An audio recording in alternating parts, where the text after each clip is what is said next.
मुल्क में कोरोना के एक्टिव मामलों में मुसलसल इजाफा दर्ज किया जा रहा है। वजारत सेहत के जरिए जारी करदा आदादोशुमार के मुताबिक कोरोना के कुल एक्टिव मामले 1,87,462 हैं। आदादोशुमार के मुताबिक पिछले 24 घंटों में कोरोना के 15,388 नए मामलों की तस्दीक हुई है, जबकि इसी अरसे में 16,596 अफराद शिफायाब हुए हैं। अब तक 1,08,99,394 अफराद कोरोना को मात दे चुके हैं। वजारत सेहत के मुताबिक एक दिन में 77 मरीजों की कोरोना से मौत हुई है।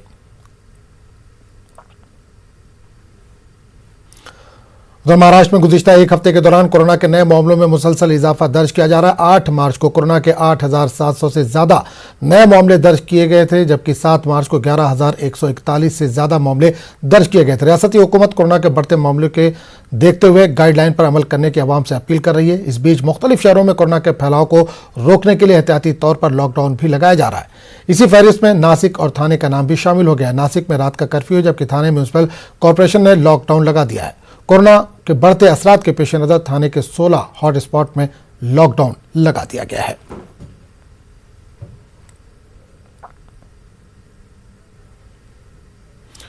और मुंबई के निगरान वजीर असलम शेख का कहना है कि हालात पर नजर रखे हुए हैं और जैसी सूरत हाल होगी वैसे इक़दाम किए जाएंगे।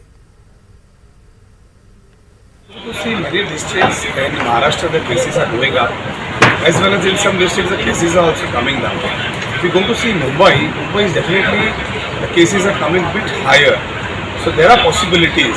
As I told you before, the CM Saab has already taken a meeting regarding this with all the municipal commissioners and all the collectors, and he has instructed all the administration officers to take a decision whatever is necessary for that particular district, whether they need to do a partial lockdown, whether they need to have more testing, और देखिए take a call for complete lockdown.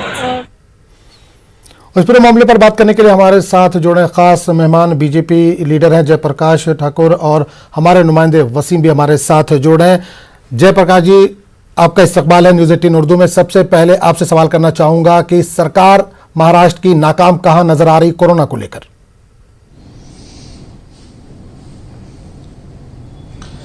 देखिए, मैं इसलिए कहता हूं कि महाराष्ट्र की सरकार 100% फेल्योर रही है।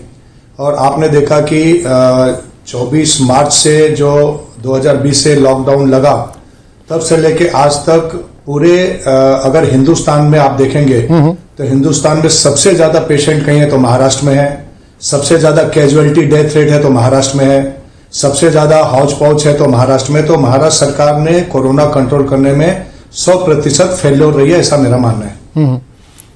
बिल्कुल, मैं आपके पास आऊंगा। वसीम, दिक्कत कहां पे आ रही है? सरकार को कहां दिक्कत आ रही है? एक बार कंट्रोल होने के बाद दोबारा सर उभार रहा है कोरोना। देखिए, कई कमियां साफ तौर पे यहाँ पे नजर आ रही हैं। साफ वजह ये भी है कि मेडिसिन के लिए या फिर कोरोना से लड़ने के लिए कोरोना योद्धा की तैयारी जरूर कर ले, लेकिन किस तरह से ये युद्ध लड़ना है इसमें कहीं ना कहीं अब कमतरता नजर आने लगी। इसमें खास वजह ये है कि जो आम लोग हैं उनकी जो सोच है वो बदलती हुई नजर आ रही है। अब कोरोना के जो बढ़ते मामले हैं, एक वजह ये भी है। और जिस तरह से देखा गया है कि अब लोग रोजगार के लिए अपने घरों से बाहर निकल रहे हैं, ट्रेवल कर रहे हैं, या फिर सब्जी मार्केट जा रहे हैं, या फिर शॉपिंग करने जा रहे हैं, तो उस वक्त जो नियम की अनदेखी की जा रही है, ये सबसे बड़ा सवाल है और लोगों के लिए। और भले ही कई दावे किए जा रहे हैं कि सरकार की तरफ से कई तरह के फाइन मारे जा रहे हैं, इसके बावजूद भी आम लोग जो है वो अपनी जो दूरियां है, सोशल डिस्टेंस है, वो नहीं बना पा रहे हैं। और इसकी एक वजह साफ तौर पे यही भी दिखाई दे रही है।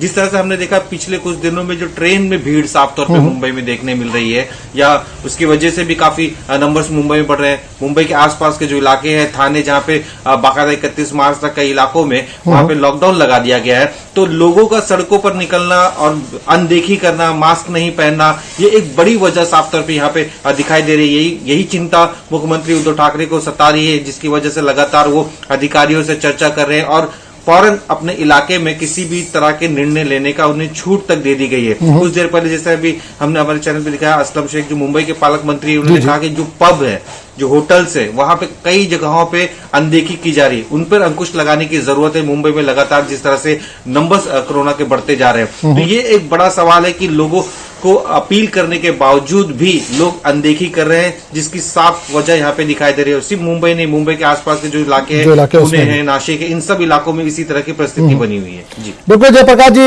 सीएम को चिंता तो सता रही है लेकिन उसका कुछ हल नहीं निकाल पा रहे हैं। क्या कहना कहीं ये सरकार दबाव में काम कर रही है गठबंधन की सरकार होने की वजह से? नहीं, निश्चित तौर से सरकार इसके मामले में सीरियस नहीं है। ये संवेदनहीन सरकार है। मैं आपको बताऊं कि पूरे हिंदुस्तान में सबसे ज्यादा कैजुअलिटी अगर डेथ हुई है तो महाराष्ट्र में हुई है। आज भी अगर हम देखें तो 52,500 के ऊपर महाराष्ट्र में डेथ हुई है। आप खाली मुंबई का अगर पकड़ेंगे तो 11,000 के ऊपर मुंबई में डेथ हुई है। तो सरकार ने जब से लेके लॉकडाउन लगा है और कोरोना आया है तब से लेकर जो सीरियस होनी चाहिए नहीं है। मैं अभी आपको तुरंत की घटना बताता हूं कि आपने देखा होगा, वीडियो देखा होगा कि वर्ली जैसे जहां पे आदित्य ठाकरे वहां के आमदा एमएलए हैं और पालक मंत्री हैं, वहां पे रात को 2-2, 3-3 बजे तक लोग पब में डांस कर रहे हैं, नाच रहे हैं। कोई सोशल डिस्टेंसिंग नहीं है, कोई मास्क नहीं लगा रहा है, पुलिस का कोई कंट्रोल नहीं है। तो पूरे महाराष्ट्र में हम अब देख रहे हैं कि अभी आप देखेंगे तो थाना में लॉकडाउन लग गया, अकोला की पोजीशन आप देख रहे हैं, औरंगाबाद की पोजीशन देख रहे हैं। तो पूरे फिर से बड़ी तेजी से कोरोना का स्प्रेड होना एक महाराष्ट्र में हो रहा है। इसके लिए सरकार बिल्कुल सीरियस नहीं, ऐसा मेरा मानना है।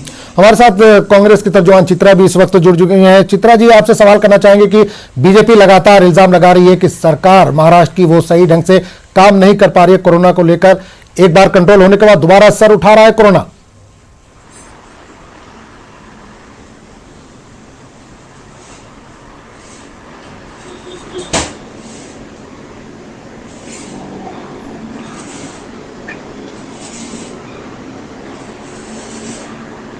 चित्रा जी, आप तक आवाज पहुंच रही है हमारी? गालिबन आवाज नहीं पहुंच पा रही है। वसीम, आपके पास आना चाहेंगे, जानना चाहेंगे, सरकार कानून भी बना रही है, उसको लागू भी कर रही है, लेकिन आवाम जो है उस पर अमल करते नहीं दिख रहे हैं, क्या वजह बताई जा रही? देखिए, एक वजह सबसे बड़ी बात यह है कि पिछले एक साल में हमने जब देखा था, जब लॉकडाउन था, उस दौरान आर्थिक स्थिति लोगों की काफी खराब हुई थी। अब कई लोगों की नौकरियां चली गई थी, तो रोजगार एक सबसे बड़ा मुद्दा है जो लोगों के लिए परेशानी का सबब बना हुआ है। लोग अपने घरों से निकल रहे हैं रोजगार की तलाश में। कई ऑफिसेस हैं, अब भी उन्हें बुलाया जा रहा है, भले ही कई जगहों पे कमी भी की गई है स्टाफ में, लेकिन इसके बावजूद भी जो लोग अपने रोजगार की तलाश में जा रहे हैं। तो जो ये रोजाना लोगों का निकलना और उसके बाद जो सोशल डिस्टेंस है वो खत्म होना, क्योंकि मुंबई एक ऐसा शहर है जहां पे देखा गया कि बसों में और ट्रेनों में भीड़ सबसे ज्यादा होती है। लाखों लोग रोजाना ट्रेवल करते हैं एक छोर से दूसरे छोर पे। तो ऐसे वक्त में किसी भी तरह की सोशल डिस्टेंस साफ तौर पे नहीं दिखाई दे रही है। जहां तक है, रेलवे की अगर संख्या बढ़ाई जाती है तो भी भीड़ पे कंट्रोल करना काफी मुश्किल होगा। बसेस की संख्या बढ़ाई जाएगी तो भी काफी मुश्किल होगा। तो ऐसे में हर इंसान प्राइवेट व्हीकल्स का इस्तेमाल नहीं कर सकता। अगर वो ऐसा करता है तो मुंबई शहर में काफी ट्रैफिक हो जाएगा। यही माहौल मुंबई के आसपास के इलाके हैं, चाहे थाने हैं, भिवंडी है, इन सब इलाकों में भी इसी तरह की परिस्थिति साफ तौर पर दिखाई दे रही। पुणे में भी इसी तरह की काफी क्राउड है जो अक्सर बाहर निकलता है, वहां पे भी इसी तरह का माहौल है, जिसकी वजह से काफी दिक्कतें पुणे में भी हो रही है। नासिक में आज जिस तरह से एक कठोर कदम उठाया गया है, लॉकडाउन की परिस्थिति बन गई, तो ये एक बड़ा मुद्दा साफ तौर पर है कि किस तरह से लोगों को समझाया जा सके। और ये लगातार जो पिछले 7 दिनों से जो आंकड़े बढ़ रहे हैं, 7 दिनों में 70,000 से ज्यादा मरीज महाराष्ट्र में निकल चुके हैं, यानी कि पर डे 10,000 से ज्यादा मरीज निकल रहे। अगर इसी तरह से स्थिति बनती रही तो 1 महीने के अंदर 2 लाख के करीब पहुंच जाएंगे। तो ये बड़ा चिंता का विषय है और यही चिंता लगातार उद्धव ठाकरे जी को भी, सरकार को कोशिश कर रही है लोगों को समझाने की, अपील कर रही है, लेकिन इसके बावजूद भी कमतरता नजर आ रही है। कितने ही मेडिसिन इसके लिए अब तक पूरी तरह से मेडिसिन तो आए नहीं। अगर वैक्सीन लेते भी हैं तो उसका असर कितना होगा वो देखने वो तो आगे पता चलेगा। बिल्कुल आपके पास लौटेंगे। चित्रा जी हमारे साथ जुड़ी हुई, उनसे बात करेंगे। चित्रा जी, लगातार आपकी सरकार पर सवाल उठ रहे हैं, कोरोना को कंट्रोल करने में नाकाम है आपकी सरकार।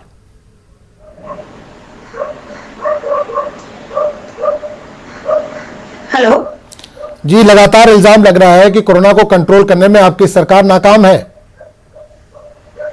सर,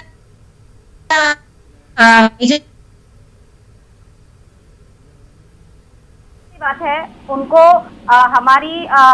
हमारे राज्य को इतना WHO ने अप्रिशिएट किया कि हमने जिस तरीके से कोरोना को नियंत्रण में किया था पहले। नहीं किया था, लेकिन दोबारा सर उभार रहा है, सवाल उस पर है। कंट्रोल किया आपने, लेकिन अब जो सर उभार रहा है, एक दिन में 10-10 हजार 12-12 हजार केसेस आ रहे हैं, बात उसकी हो रही है। मुझे मेरी बात रखने दीजिए सर, मुझे पूरी तरीके से मेरी बात रखने दीजिए।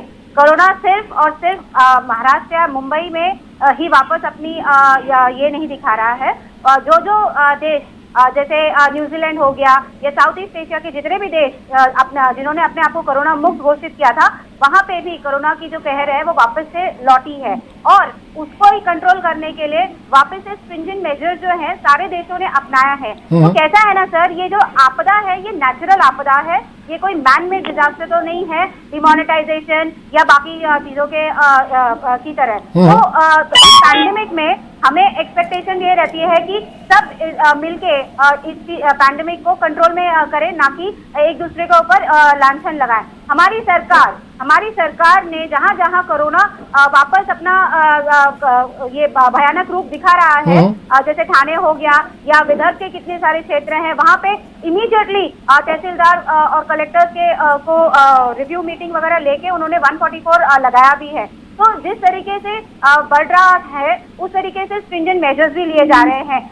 और हमारी सरकार के जो अवेयरनेस प्रोग्राम्स है वो बार बार लोगों के बीच में जाके जागरूकता फैला रहे हैं कि कोरोना से किस तरीके से हमें नहीं चित्रा जी, जागरूकता तो फैला रहे हैं, लेकिन जो असर दिखना चाहिए, लोग जागरूक नहीं हो रहे। आपने दुकानें खोलने का, मार्केट खोलने का टाइम भी फिक्स कर दिया है, मास्क लगा के जाइए ये भी फिक्स किया है, लेकिन ना तो लोग मास्क लगा के जा रहे हैं, ना टाइम शेड्यूल को फॉलो किया जा रहा है, तो सख्ती क्यों नहीं हो रही है? हमारे देश की जो जनसंख्या है वो बहुत ज्यादा है, ये तो आप भी मानते हैं, हम भी मानते हैं, लेकिन उसके साथ साथ बाकी सभी जगहों पे बहुत स्ट्रिंजेंट मेजर्स लिए गए हैं। जैसे आपने देखा होगा कि सिग्नल पे अगर आप गाड़ी के अंदर भी बैठे हैं लेकिन आपने अगर मास्क नहीं लगाया तो इमीडिएटली आपका चालान कट रहा है। मैं जानती हूँ कि लोगों को इसमें बहुत प्रॉब्लम हो रही है। अगर आप रास्ते पे चल रहे हैं और किसी ऑफिशियल ने देख लिया कि आप मास्क नहीं लगा रहे तो आपको टोका जा रहा है, आपसे फाइन लिया जा रहा है। ये लोगों को सचेत करने के लिए ही हम सरकार ने मेजर्स अपनाए हैं। तो मुझे ऐसा लगता है जनसंख्या बहुत बड़ी है, अवेयरनेस प्रोग्राम्स हम कर रहे हैं, सबको पता है कि एक साल से वो क्या फेस कर रहे हैं। तो मुझे ऐसा लगता है कि लोगों ने इसमें सहकार्य करना चाहिए, ताकि सहकार्य करते करते अपनी जो रेगुलर जिंदगी है वो साथ में बिताते बिताते हम कोरोना को भी कंट्रोल में रख सकते हैं। देखो जयप्रकाश जी, जनसंख्या ज्यादा है, संख्या ज्यादा होने की वजह से दिक्कतें हो रही है, कंट्रोल नहीं हो पा रहा है, कांग्रेस का कहना है। नहीं आजम खान जी, मेरा ऐसा मानना है कि जनसंख्या जो महाराष्ट्र की है वो 12 करोड़ के आसपास है, और 12 करोड़ के आसपास की जनसंख्या में आज जो एक्टिव पेशेंट है महाराष्ट्र में वो 98,859, करीब 1 लाख एक्टिव पेशेंट आज महाराष्ट्र में है। मैं केरला कई देखेंगे तो केरला में 39,000 एक्टिव पेशेंट है। एनसीटी दिल्ली में इस समय 1700 पेशेंट है। उत्तर प्रदेश की जनसंख्या 23 करोड़ के ऊपर है, महाराष्ट्र से डबल है करीब, वहां पे एक्टिव पेशेंट 1600 हैं। आप सोचिए 1634 और महाराष्ट्र में 98,000। मैं राजस्थान का बताऊं तो 1800 के आसपास है, वेस्ट बंगाल में 3000 के आसपास है। तो ऐसे अलग अलग स्टेट में पूरे देश में इस समय सबसे ज्यादा एक्टिव पेशेंट महाराष्ट्र में है। तो महाराष्ट्र की जनसंख्या और प्रदेशों से बहुत ज्यादा ऐसा नहीं है, कई प्रदेश की जनसंख्या बहुत ज्यादा है, लेकिन मेरा ऐसा मानना है कि जिस ढंग से आपने बताया कि लोग मास्क नहीं लगा रहे हैं, सरकार उतनी संवेदनशील नहीं है, सरकार ने जो कंट्रोल करना चाहिए वो कंट्रोल नहीं कर रही है। तो हम न्यूजीलैंड और दुनिया की न बात करके हम हिंदुस्तान की अगर बात करें तो हिंदुस्तान में आजम खान जी महाराष्ट्र एक ऐसा है जहां पे सबसे ज्यादा डेथ कैजुअलिटी है, सबसे ज्यादा मौत हुई है, सबसे ज्यादा मुंबई में डेथ कैजुअलिटी हुई है, सबसे ज्यादा भ्रष्टाचार की हम बात नहीं करेंगे आज कोई, क्योंकि वो विषय नहीं है। लेकिन मेरा ऐसा मानना है कि हिंदुस्तान के किसी भी प्रदेश में इतने एक्टिव पेशेंट नहीं जितने महाराष्ट्र में है। तो उसका क्या कारण है? इसका कारण है कि सरकार की फेल्योर है, सरकार ने जो कंट्रोल करना बिल्कुल। चित्रा जी शुरू में ही आप लोगों से गलती नहीं हुई, आपकी सरकार से गलती नहीं हुई, क्योंकि आपने बीएमसी को जिम्मेदारी दी थी कम से कम महाराष्ट्र में रोकथाम के लिए। अब आपने मुंबई पुलिस को जिम्मेदारी दी है, महाराष्ट्र पुलिस को जिम्मेदारी दी है, इससे पहले आपने बीएमसी को यह जिम्मेदारी दे रखी थी। बीएमसी भी उन्हीं की सरकार है ना। बीएमसी किसकी सरकार है? नहीं, रोकथाम के लिए बीएमसी वाले रोकथाम कैसे करेंगे? मेरा सवाल चित्रा जी से, वक्ता नहीं, चित्रा जी से सवाल है कि शुरुआत में ही इन्होंने गलती नहीं की क्योंकि बीएमसी को जिम्मेदारी दी थी कोरोना को रोकने के लिए। चित्रा जी हाँ, क्या क्या कह रहे थे सर? मैं ये कह रहा था कि शुरुआत में आपकी सरकार से गलती नहीं हुई क्योंकि मुंबई में खासकर अगर हम बात करें कोरोना को रोकने के लिए, इसके रोकथाम के लिए, इसकी गाइडलाइन को फॉलो करवाने के लिए आपने बीएमसी को जिम्मेदारी दी थी, अब आपने पुलिस की मदद ली है। जब पूरे देश में लॉकडाउन पिछले साल मार्च 21 तारीख से लगाया गया था कोरोना को, इन लोगों ने मार्च 15 तारीख के बाद में एक्चुअल सीरियस ये प्रॉब्लम है, बीजेपी की सरकार ने तब से उसे आइडेंटिफाई किया था। जब से कांग्रेस और हमारे जो वरिष्ठ नेता हैं वो जनवरी से बता रहे थे कि ये कोविड है, वो दिसंबर से चाइना के वुहान शहर से फैला हुआ था, तो तब तक ये सो रहे थे। 15 लाख जनवरी से लेकर मार्च तक के बीच में ऑलरेडी लोगों का आवागमन हो चुका था। इतने लोगों की एंट्री बिना कुछ चेक किए, बिना कुछ ये किए अपने देश के अंदर हो रही थी। तो गलती की जो बात है ना सर, बीजेपी हमेशा से दूसरों के ऊपर लांछन लगाती है। पूरे देश में हर जगह पे बिहार में चुनाव हो चुके हैं, वेस्ट बंगाल में चुनाव हो चुके हैं, तो चुनाव की प्रक्रिया क्यों नहीं बंद की जा रही है? हाँ, बिहार से जब देवेंद्र फडणवीस जी कोरोना लेकर आए थे तो उनका इलाज महाराष्ट्र में ही हुआ था ना, कि कहीं और हुआ था? आप मुझे बताइए, गवर्नर साहब ने महाराष्ट्र सरकार को टॉन्ट मारते हुए कहा था कि आप सब कुछ खोल रहे हैं तो मंदिर क्यों नहीं खोल रहे हैं? आप एक जगह से प्रेशराइज भी करते हैं, हमारे ऊपर सवाल भी उठाते हैं और दूसरी जगह से कोऑपरेट भी नहीं करते हैं। तो ये जो बीजेपी की स्ट्रैटेजी है, सेंटर में तो पूरी तरीके से फेल हो चुके हैं। यहाँ पे स्टेट में हमारी सरकार अपने जो पैसे सेंटर के पास है जीएसटी के, वो तक वो राज्य सरकारों को नहीं दे रहे हैं। अपने पैसे से पूरा नियोजन करके, हर अवेयरनेस करके, सबका अप्रिसिएशन पाके अच्छा काम कर रही है, तो ये इनसे बच नहीं पा रही है। तो मैं आपको ये बता दूं, और बाकी जो ये आंकड़े की बात कर रहे हैं सर, जो डेथ रेट है महाराष्ट्र की 3rd या 4th नंबर पे है डेथ रेट। गुजरात और दिल्ली ऐसे प्रदेशों का सबसे ज्यादा पर मिलियन है। तो ये अपने आंकड़े जो है ना, ये अपने आंकड़ों को जरा वापस से होमवर्क रिवीजन करके अगर आए तो ज्यादा बेटर होगा। महाराष्ट्र बदनाम करने की इनकी जो साजिश है, ये हम सफल नहीं होने देंगे। जयप्रकाश जी, कई सवाल कांग्रेस ने आप पर उठाए हैं, खासकर कोरोना को फैलाने में आप पर इल्जाम लगाया जा रहा है क्योंकि जहां जहां पे चुनाव है वहां पर लाखों की संख्या में रैलियों में लोग इकट्ठा हो रहे हैं और वहां पर भी गाइडलाइन को फॉलो नहीं किया जा रहा है।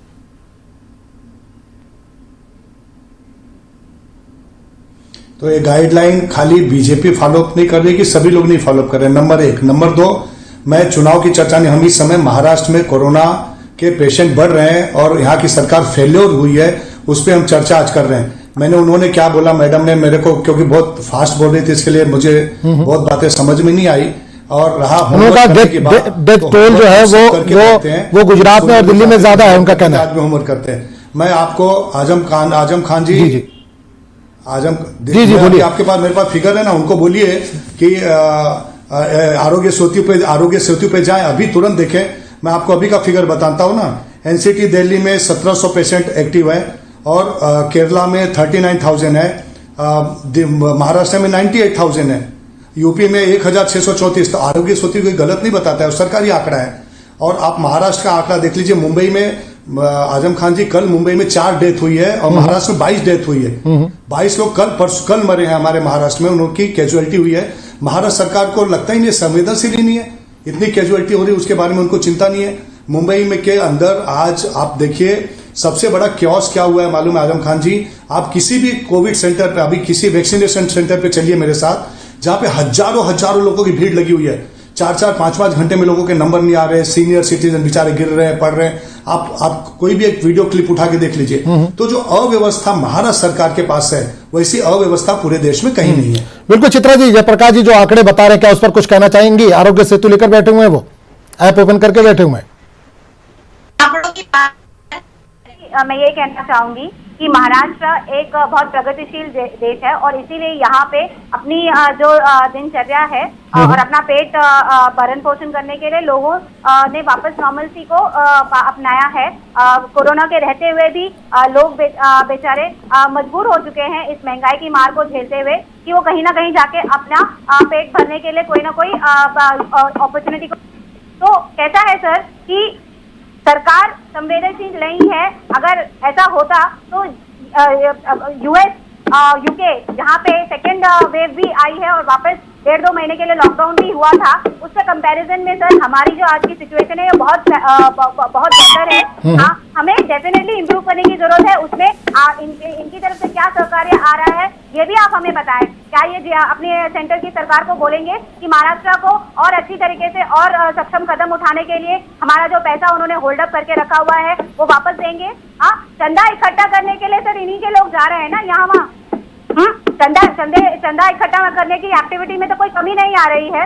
क्या वो एक्टिविटी बंद हुई है? नहीं ना। लेकिन फिर भी महाराष्ट्र की सरकार इन सब चीजों को अपने नजर में रखते हुए जो स्थिति है उसको पूरी तरीके से कंट्रोल में रख रही है और सारे सिचुएशन पे पूरी अच्छी तरीके से पकड़ है।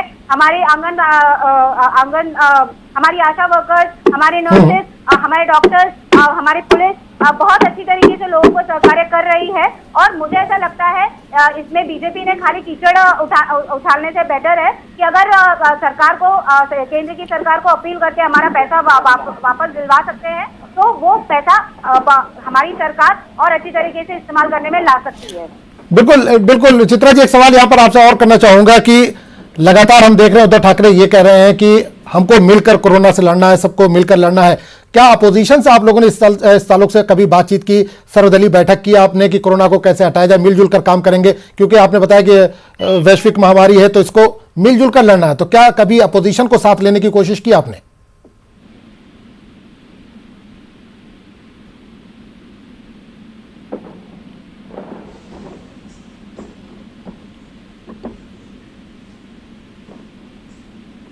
चित्रा जी, आप तक आवाज पहुंच रही है?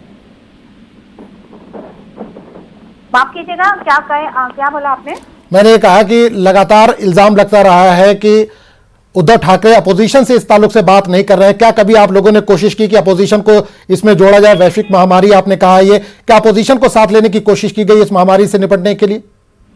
सर, ऑपोजिशन जब ये महाराष्ट्र को उसका सम्मान देने की कोशिश करेगी तभी तो ऑपोजिशन के साथ बात की जाएगी। मुझे ऐसा लगता है जब विधान भवन में पूरा सेशन चल रहा है तो ऑपोजिशन ने भी एक पहल आगे बढ़ के ये बताना चाहिए कि वो किस तरीके को करने में ये तत्पर है। जिस तरीके से केंद्र में हमारी सरकार जब डोकलाम के ऊपर चाइना ने अपना ये करा था तो राहुल जी ने कहा था कि इस विपदा में हम आपके साथ खड़े हैं। क्या देवेंद्र फडणवीस जी का ये रिस्पॉन्सिबिलिटी नहीं बनती कि वो विधान भवन में उठ के खड़े होकर एक बार बोले उद्धव ठाकरे जी को कि आप इस महामारी से हम सब मिलकर जूझ रहे हैं और हमारा ये सहकार्य आपको मिल सकता है? वो भी तो एक कदम ले सकते हैं। लेकिन बार बार सिर्फ महाराष्ट्र को बदनाम करके, मुंबई को बदनाम करके, उनके ऊपर छीटाकशी करके ये स्ट्रैटेजी अगर वो अपनाते रहेंगे तो उनकी मंशा बिल्कुल नहीं है कि वो हमारा सहकार्य करें। जयप्रकाश जी, कोशिश अपोजिशन की कोशिश है कि सरकार को बदनाम किया जाए, चित्रा जी का इल्जाम है।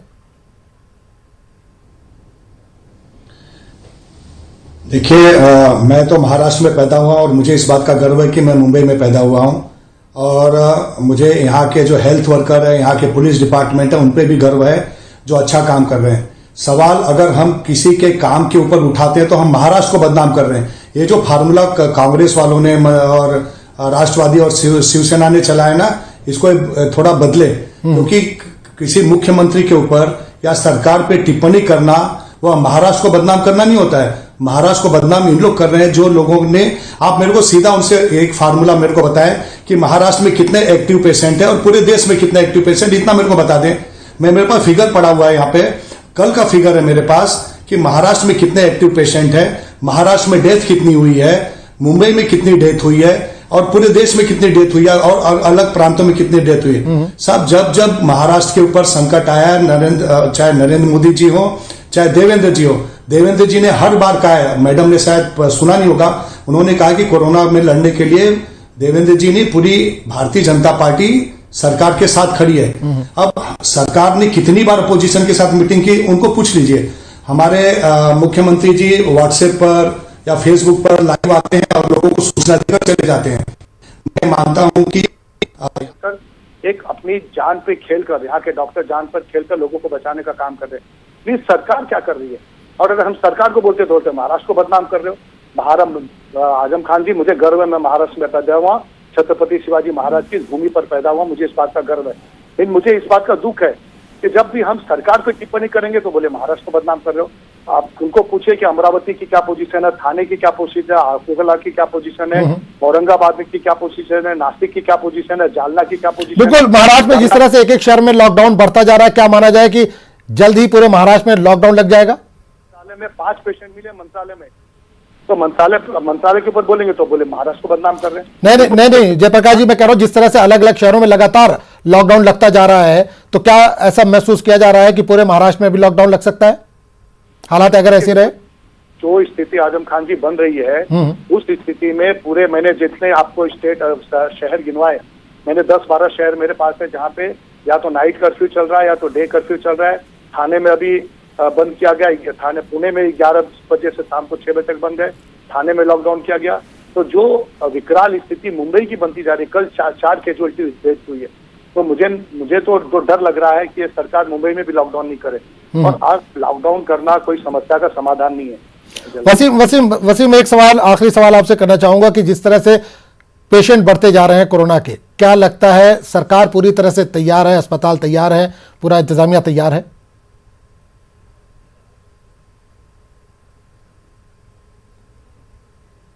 मरीजों की जो संख्या है वो आगे बढ़ती हुई नजर आ रही है। ऐसे वक्त में सरकार की तैयारियां तो साफ तौर पे दिखाई दे रही है। पिछले जब 2 मार्च में जब लॉकडाउन लगा था, उस दौरान किसी को भी नहीं पता था किस तरह की बीमारी है, किस तरह का इलाज है। फिलहाल तो किसी को भी नहीं पता था किस तरह की बीमारी, किस तरह का इलाज है। फिलहाल तो अभी कई लोग ऐसे हैं जो इसका इलाज के लिए बाकायदा सामने भी आ रहे हैं। तो ये जो सरकार की तैयारियां भले ही है, उनका दावा है कि कई जगह पे कोविड सेंटर्स खोल दिए गए हैं, टेस्टिंग स्लैब बढ़ा दिए गए हैं, और इस बार के बजट में भी लगभग 7,500 करोड़ दिया गया है स्वास्थ्य विभाग को। तो उसमें सबसे ज्यादा कोरोना पे ही फोकस किया गया है। तो तैयारियां काफी दिखाई दे रही है, लेकिन इसमें सबसे अहम रोल होगा महाराष्ट्र की जनता का। अगर महाराष्ट्र जनता चाहती है कि किसी भी हाल में कोरोना के पेशेंट कम हो, तो उन्हें ही सबसे ज्यादा ध्यान रखना होगा, सोशल डिस्टेंस बचाना होगा, क्योंकि एक शख्स अगर कोरोना से पीड़ित होता है तो पूरे परिवार को पीड़ित कर देता है। चलिए वसीम, बहुत बहुत शुक्रिया। चित्रा जी और जयप्रकाश जी, आपका भी बहुत बहुत शुक्रिया। तो नाज़रीन, लगातार महाराष्ट्र में कोरोना के मामलों में इजाफा होता जा रहा है और इस पर सियासत भी जारी है। इस बुलेटिन में फिलहाल इतना ही। आदाब।